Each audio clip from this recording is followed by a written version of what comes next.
Cat in the Rain by American author Ernest Hemingway. There were only 2 Americans stopping at the hotel. They did not know any of the people they passed on the stairs on their way to and from their room. Their room was on the 2nd floor facing the sea. It also faced the public garden and the war monument. There were big palms and green benches in the public garden. In the good weather, there was always an artist with his easel. Artists liked the way the palms grew and the bright colours of the hotels facing the gardens and the sea. Italians came from a long way off to look up at the war monument. It was made of bronze and glistened in the rain. It was raining. The rain dripped from the palm trees. Water stood in pools on the gravel paths. The sea broke in a long line in the rain and slipped back down the beach to come up and break again in a long line in the rain. The motor cars were gone from the square by the war monument. Across the square in the doorway of the cafe, a waiter stood looking out at the empty square. The American wife stood at the window looking out. Outside right under their window, a cat was crouched under one of the dripping green tables. The cat was trying to make herself so compact that she would not be dripped on. "I'm going down and get that kitty," the American wife said. "I'll do it," her husband offered from the bed. "No, I'll get it." The poor kitty out trying to keep dry under a table. The husband went on reading, lying propped up with the 2 pillows at the foot of the bed. "Don't get wet," he said. The wife went downstairs, and the hotel owner stood up and bowed to her as she passed the office. His desk was at the far end of the office. He was an old man and very tall. "Il piove," the wife said. She liked the hotel keeper. "Sì, signora, brutto tempo." "It is very bad weather." He stood behind his desk in the far end of the dim room. The wife liked him.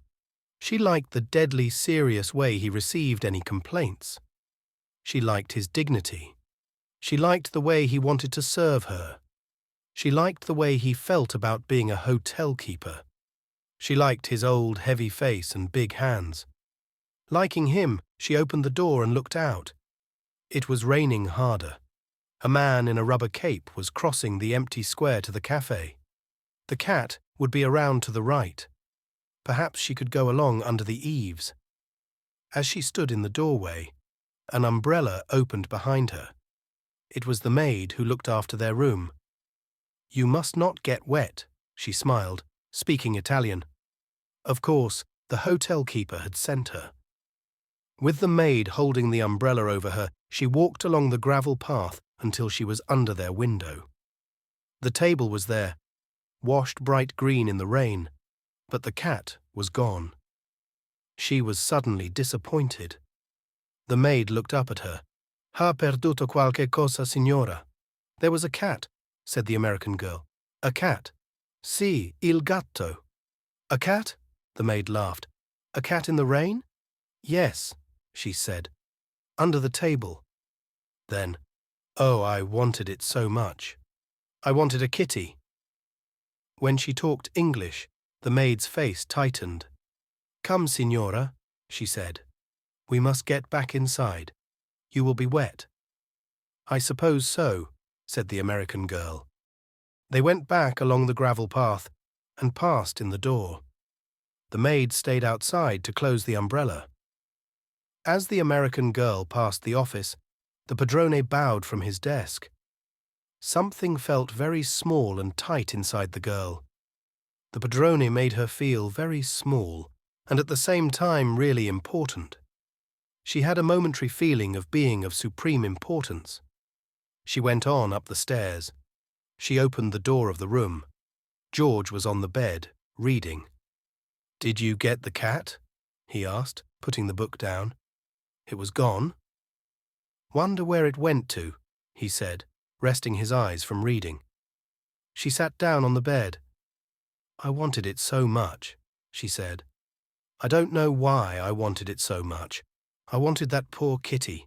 It isn't any fun to be a poor kitty out in the rain." George was reading again. She went over and sat in front of the mirror of the dressing table, looking at herself with the hand glass. She studied her profile, first one side and then the other. Then she studied the back of her head and her neck. "Don't you think it would be a good idea if I let my hair grow out?" she asked, looking at her profile again. George looked up and saw the back of her neck, clipped close like a boy's. "I like it the way it is." "I get so tired of it," she said. "I get so tired of looking like a boy." George shifted his position in the bed. He hadn't looked away from her since she started to speak. "You look pretty darn nice," he said. She laid the mirror down on the dresser and went over to the window and looked out. It was getting dark. "I want to pull my hair back tight and smooth and make a big knot at the back that I can feel," she said. "I want to have a kitty to sit on my lap and purr when I stroke her." "Yeah?" George said from the bed. "And I want to eat at a table with my own silver, and I want candles, and I want it to be spring, and I want to brush my hair out in front of a mirror, and I want a kitty, and I want some new clothes." "Oh, shut up and get something to read," George said. He was reading again. His wife was looking out of the window. It was quite dark now, and still raining in the palm trees. "Anyway, I want a cat," she said. "I want a cat. I want a cat now. If I can't have long hair or any fun, I can have a cat." George was not listening. He was reading his book. His wife looked out of the window where the light had come on in the square. Someone knocked at the door. "Avanti," George said. He looked up from his book. In the doorway stood the maid. She held a big tortoiseshell cat pressed tight against her and swung down against her body. "Excuse me," she said. "The padrone asked me to bring this for the signora." To discover more exciting stories like this one, subscribe to our channel, English Story Bank, Journey Through Language with the Magic of Stories.